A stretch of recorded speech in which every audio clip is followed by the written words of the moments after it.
It's a great experience being at Gettysburg on the 150th anniversary of the great battle and sharing a few thoughts on the Battle of Gettysburg. The subject of my talk is going to be General Meade, the unappreciated hero of the Battle of Gettysburg, a man that will not be properly appreciated by the Commander-in-Chief of the United States Army. General Meade had been a lifelong soldier. He had been a good Corps commander and loyal to the Army leadership and such. Now he goes to bed on the evening of the 27th day of June, not knowing what is going to happen to him during the night. The Union Army is concentrated in and around Frederick, Maryland. The commander of the Army, Fighting Joe Hooker, is going to have written, communicated with the Secretary of War that day on the 27th and informs them, unless you place the troops under General French in and around Harper's Ferry under my command, I'm going to request to be relieved of commander of the Army of the Potomac. The Army of the Potomac had marched hard to reach Frederick, Maryland. Hooker had pushed his men harder than General Lee had in moving his army northward from Culpeper County. And since the 23rd day of June, General Lee, with two of his three corps, had been concentrated in and around Chambersburg, 23 miles west of where we are. One corps of General Lee's army is in York, has one division in York and two divisions in Carlisle. Of course, Jeb Stuart is off on his right around McClellan, and unfortunately for Lee, they're not in touch with each other. Hooker says, if you do not give me my way, I resign. The President of the United States, the Chief Army, the Chief of Staff, the General-in-Chief are enthused with that. They wanted Hooker to resign. And it takes them less than 10 minutes to decide who will get the task of engaging the heretofore all but invincible Robert E. Lee, who has led an army that is used to winning. And unlike when he went north to Maryland in September of '62, there are no stragglers in the Army of Northern Virginia when it crosses the Potomac. They've beaten the Union at Fredericksburg and beaten them badly at Chancellorsville. They're confident that their 75,000 men, when and if they meet the Army of the Potomac, will have no trouble dealing with them. So they give the message to Major Hardee, a War Department functionary, and he heads out by special train to Frederick. And he's met at Monocacy Junction by a staff officer and is guided to Meade's headquarters, which are at Buckeystown. And he awakens Meade in the middle of the night. Meade is a cadaverous fellow, probably not looking very handsome in his nightshirt, as he gets up and learns that he's been appointed to command the Army of the Potomac. He knows little about where they are, except for the units of the 5th Corps. And he'll write his wife that evening of the 28th and said he has been sentenced and convicted without a trial. He is informed by Hardee, the War Department, the President will not accept his declination. If he declines, he would have to resign. So he accepts command of the Army. A challenge that few men in our military have ever been called on, knowing they're only 2 days' march from Lee's army, all but invincible. So Meade will take command on the morning of the 28th. He decides we're not going to move today. We're going to find out where everybody is. All our 94,000 men. And he decides maybe I better get rid of General Butterfield. He's not only a hooker crony, but he's a chief of staff. And you better make sure your chief of staff is loyal to you, not loyal to somebody else. So he tries to get a new chief of staff. Warren would say, when he's approached, I prefer the job of chief engineer. He will contact his good friend, A.A. Humphreys.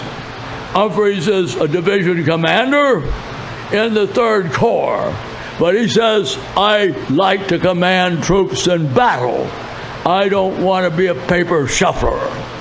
So Meade will make his one bad decision, and he'll regret it all his life. He'll retain General Butterfield, a New York lawyer, and a crony of Joe Hooker as his chief of staff. On the 29th, Lee will put his army in motion. He will have, operating in the left wing of his army, will be the cavalry commanded by General Buford, and the Army's left wing commanded by his fellow Pennsylvanian, General Reynolds, with 3 corps. The 1st Corps commanded by Reynolds. The 11th Corps commanded by General Howard, in whom General Meade has little confidence, and the 3rd Corps commanded by General Sickles. Now Meade looks at Sickles the same as these women in the audience look at O.J. Simpson, a man who is not only a politician, but a man who has got away with murder. He sees he's used the system to be found innocent by temporary insanity. And if you look close at the case, Sickles entrapped Martin Key, but no one knows it at the time. So Reynolds will command the Army's left wing, and some 35 miles to the east will be the Army's right wing, which is commanded by General Sedgwick. On the 29th, the Union Army begins to close on the Maryland-Pennsylvania line. On the morning and on the 30th, Reynolds' men and Buford's men cross the Pennsylvania line. Now, if General Lee would have been there, he would have worried a little bit. Why? The Union troops particularly Pennsylvanians, more than anybody else, of which 1/3 of Meade's army hails from the state of Pennsylvania. And as they head north and cross the Pennsylvania line, the bands swing out, they uncase their colors, and the steps have more spring in it. They find the women looking better in Pennsylvania, the fields more lush than in Maryland or Virginia. They can feel that now they're fighting because those Confederates are invading their homes and hearts. That big advantage the Confederates had when the Yankees are south of the Potomac River, that those SOBs are down here. So there's an intangible that Meade undoubtedly senses as he crosses into Pennsylvania. On the evening of the 30th, he will prepare his Pipe Street Circular, which will indicate that as we move into Pennsylvania on this broad front and encounter the Confederates at a place where the terrain favors them, we will fall back and take position along the Pipe Creek line, a stream flowing from east to west, just south of the Maryland-Pennsylvania line. If you don't like General Meade, and you're going to say he's showing a defeatist concept, because Meade's orders are the same as General McClellan. When Meade took command of the Army of the Potomac, he is to cover Washington and Baltimore, search out the enemy, and give the enemy battle, and the same as McClellan was, beat the enemy and don't let them return to Virginia. So if used right by certain people we'll mention later, it looks like Meade may have a problem similar to General McClellan. As we know, the armies will contact each other, and the first shots will be exchanged on the morning of the first day of July, out near Marsh Creek, where that road will take you to the home of Little Horses. When Marcellus Jones, a lieutenant in the 8th Illinois Cavalry, barges Sergeant Schaefer's Sharp's carbine and takes a shot at those horsemen coming out of the fog as they rise out of Marsh Creek. Doesn't hit anyone. And if it hadn't been followed by the Battle of Gettysburg, no one would remember that shot. And there would be no first shot marker out there, which Marcellus Jones and 6 of his comrades will erect in 1896. That will lead to the battle. Buford will play his role well, holding the enemy at bay, and Meade will be called on to make an important decision. Meade is at Taneytown, and 2 Union Corps will engage the enemy as General A.B. Hill has made a terrible error. His error is by sending 15,000 men to find out who is in Gettysburg. Lee's orders are very specific. He wants his army to concentrate on Cashtown Gap and does not want a battle until his army is concentrated. So the battle will begin, and it will rage throughout a good part of the day, on day one, the Union is doing better and doing passable. Now, Meade is back at Taneytown, waiting to hear.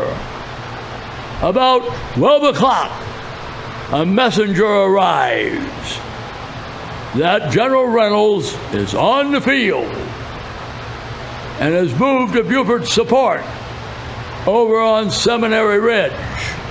A half an hour later, a messenger arrives from Reynolds, and this early message undoubtedly sounds like Winston Churchill on the 10th day of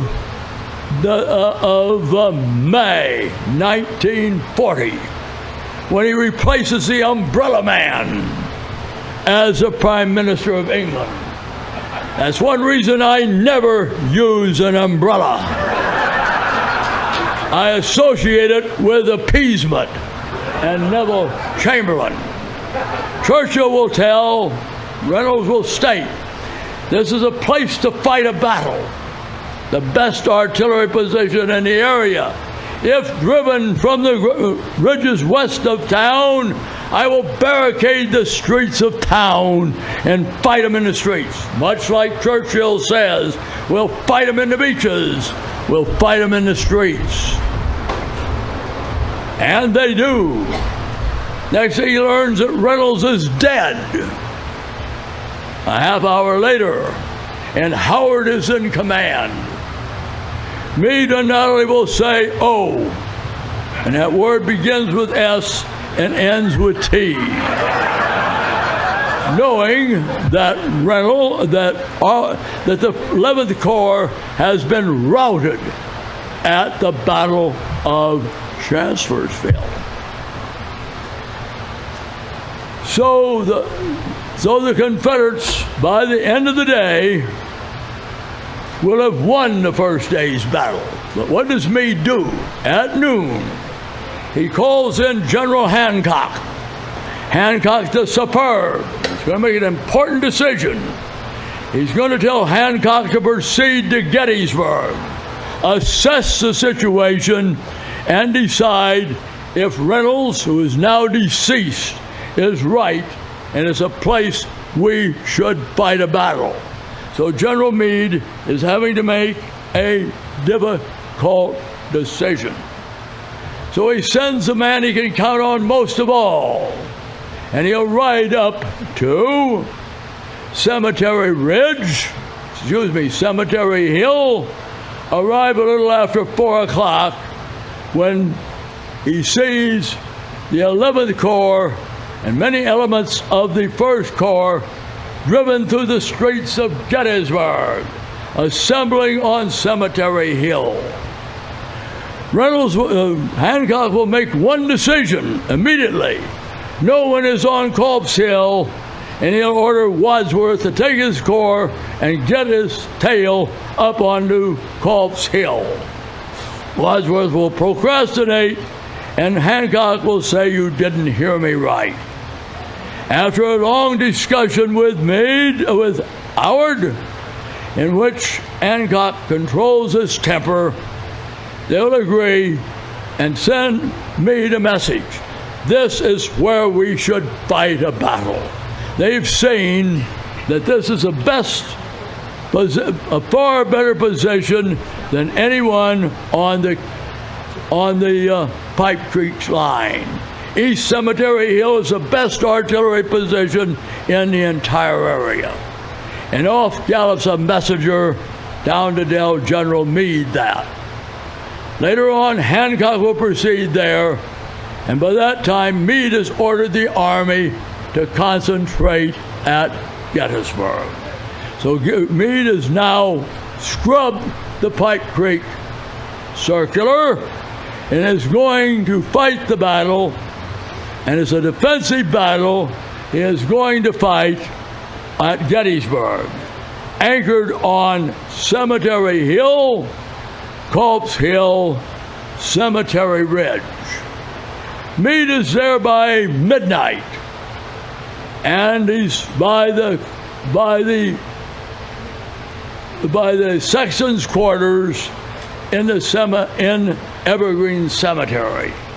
When a private will come up to him, and privates are more daring than officers, and he's going to ask General Meade, are we going to fight here?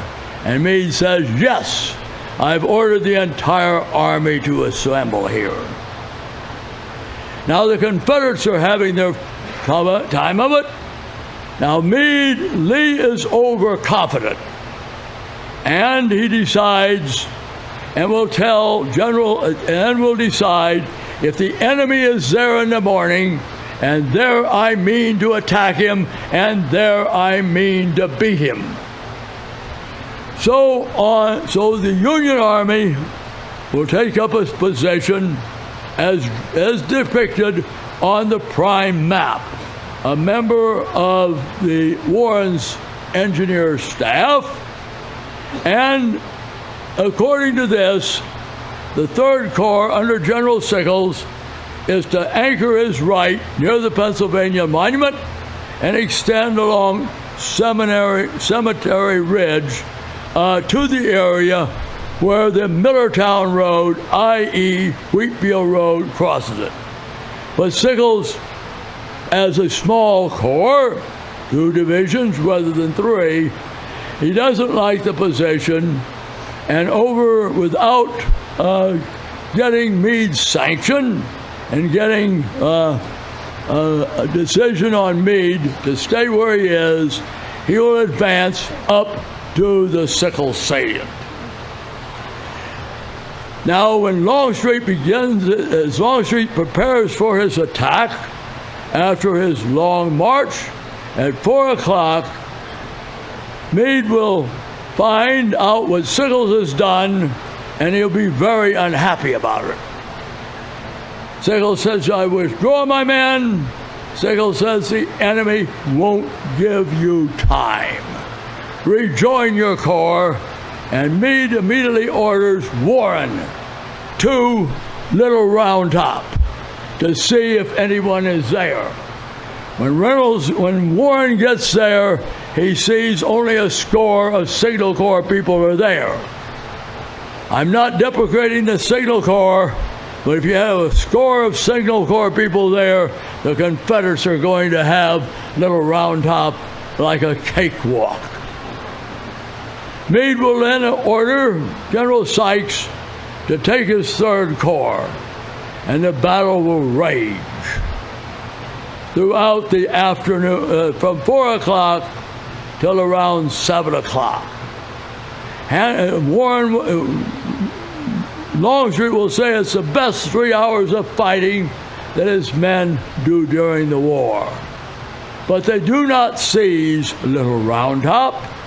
They're able to reach Cemetery Hill, but Lee does not kick butt among his subordinates, either A.P. Hill or Dick Anderson, and the Confederates fail that day. Meade will be there, and Meade will even lead troops in. So Meade will show that he can be an activist at times as a crisis builds. Now Meade will make his big mistake. He is going to meet with his staff. Meade at the end of the fighting on day 2 will send a message to Washington. The battle, there's been terrible fighting today, but he believes the final results generally favor us. We hold the key ground. Cemetery Ridge, Little Round Top, most of Culp's Hill, except for a toehold. And he then makes an error. He calls a meeting which Butterfield, no friend of his, will convert into a council of war in which they will decide 3 questions. Do we stay here After long discussion, they vote stay here. Then the next question, since we stay here, do we attack the enemy or let them attack us? The vote is, again, almost unanimous. We let them attack us. The final vote will have no decision. We'll meet again tomorrow on the evening of the 3rd, and that is, what do we do if the enemy doesn't attack us? Now, when the meeting breaks up, General Meade calls General Gibbon aside. Gibbon will command the 2nd Corps, since Hancock commands the left wing. And he says, General Lee has attacked my right yesterday. That's Longstreet. They've attacked my left. That's Allegheny Johnson. And they have failed. Therefore, watch out. They're going to attack the center today. And he also tells his men before they disperse, we're going to take the offensive. At one point tomorrow, we're going to kick the Confederates off their foothold on Culp's Hill. By 11 o'clock, the Confederate foothold on Culp's Hill has been eliminated. The only Confederates on Culp's Hill are dead, wounded, and prisoners. We have the great artillery bombardment. Meade's headquarters are the most difficult place to be. Meade will move his headquarters to Powers Hill. And if you participated in the ceremonies on the 3rd, which I was privileged to do, and I may have been the only 90-year-old that made the march on the 3rd.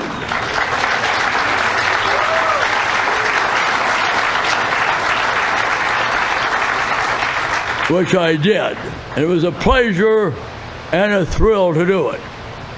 Because I see that as a connection between the men that fought here and myself as a veteran of World War II. Because I was wounded badly just 70 years before.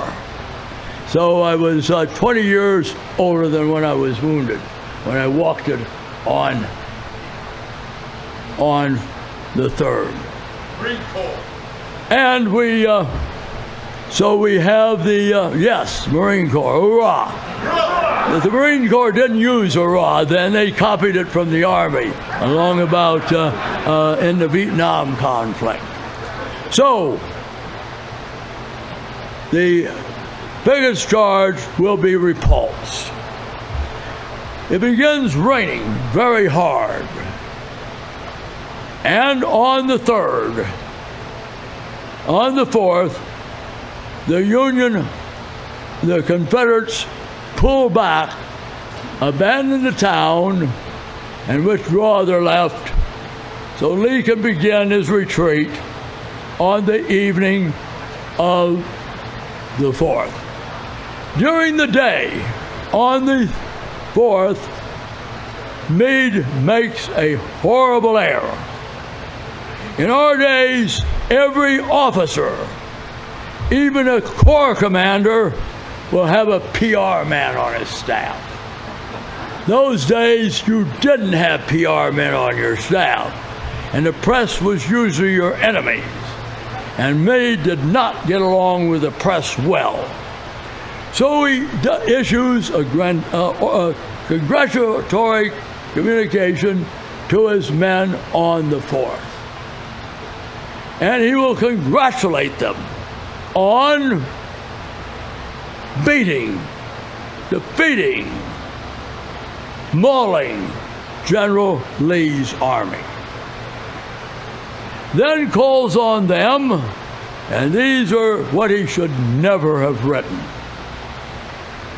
Now, he probably didn't write this order. It was probably written by Chief of Staff Butterfield. But Meade is responsible for it. His final sentence will be, he calls on them for further exertions to drive the invaders from our soil. And that hits the president the wrong way. The president explodes in front of his Secretary A, and he will say, my God, what does that man mean? It's all our soil. So Meade has begun to squander the goodwill you would think the commander-in-chief should have it for him, because he had won the bloodiest battle, a battle that will take the very heart and soul out of Lee's army. The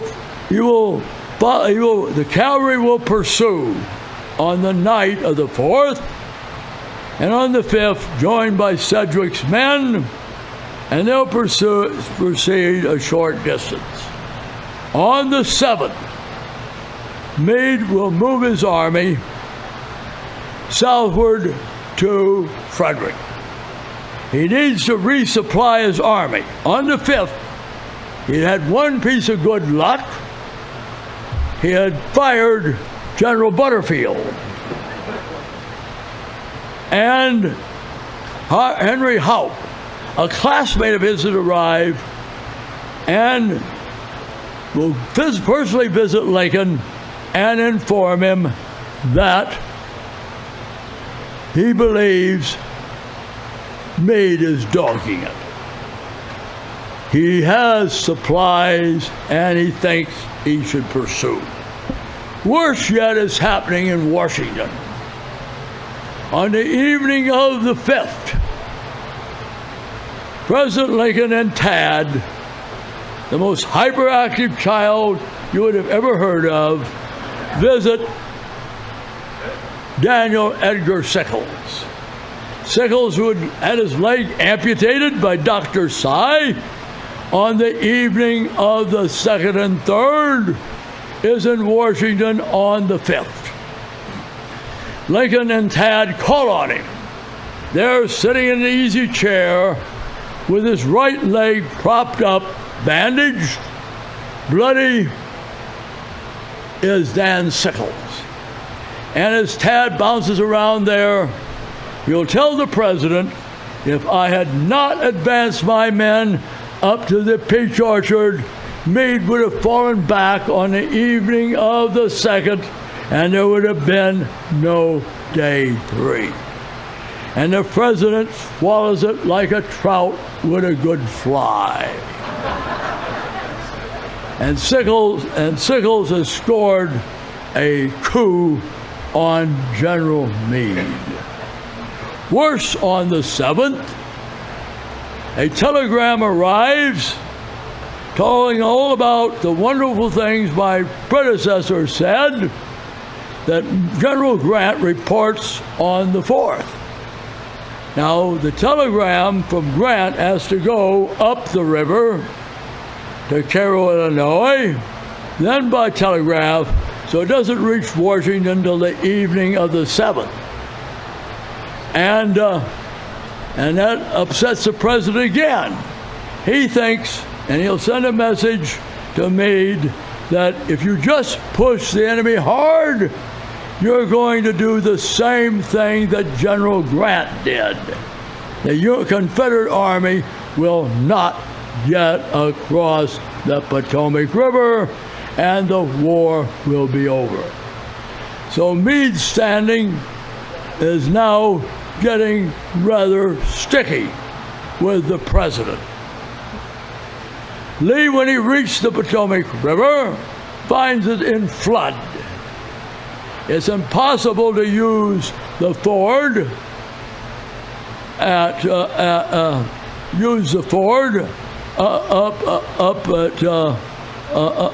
the ford and the Confederate Ponton Bridge at Falling Waters has been destroyed and the river falling. And Meade begins moving up.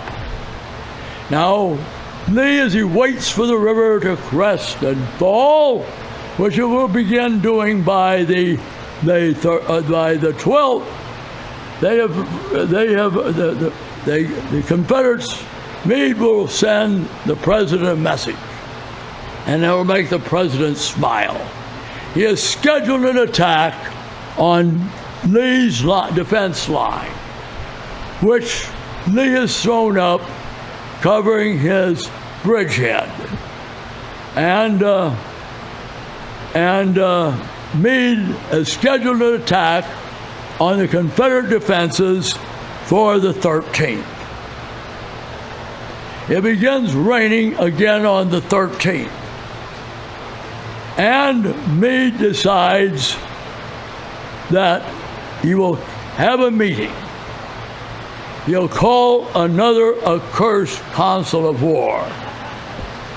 And he's going to ask his generals, in view of the rain, should we attack? This is on the evening of the 13th. And they will vote 5-2 against attacking.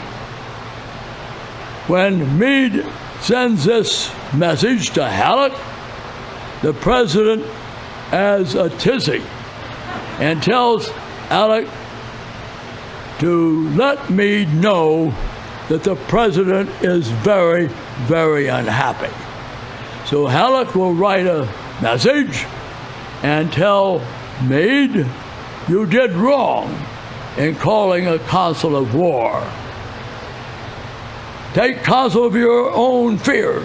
It's proverbial that a council of war never fights. So Lincoln Meade is getting in deeper with the president.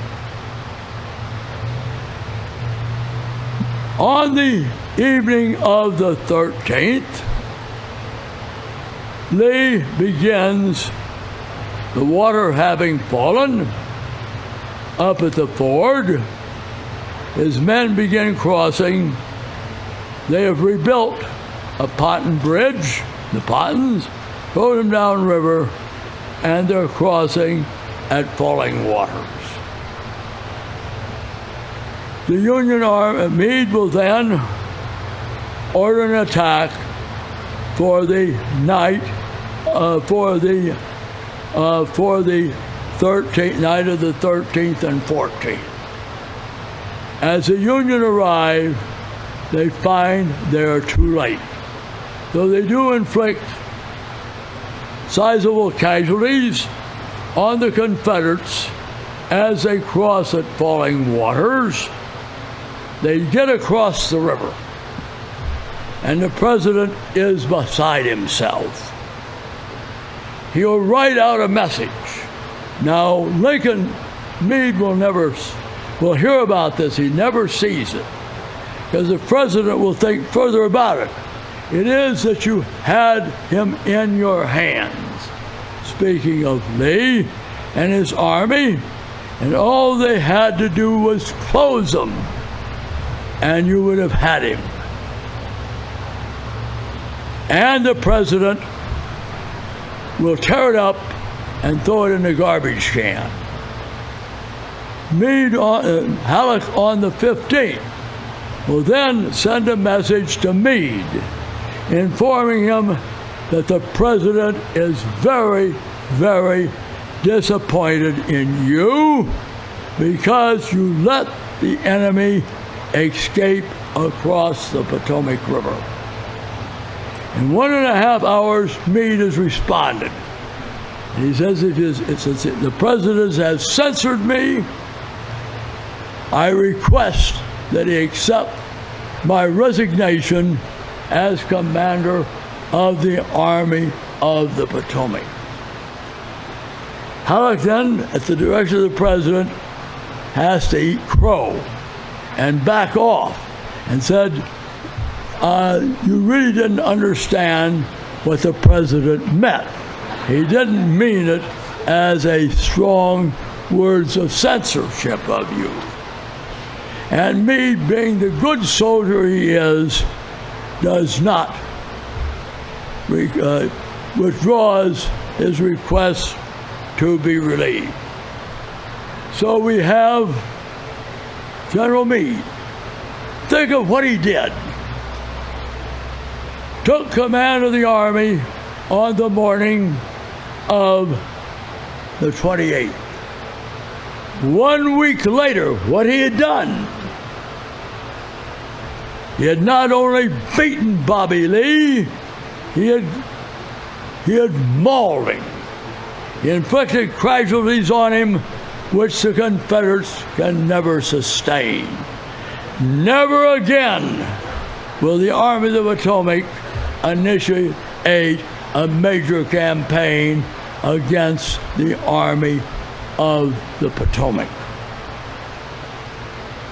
Then add another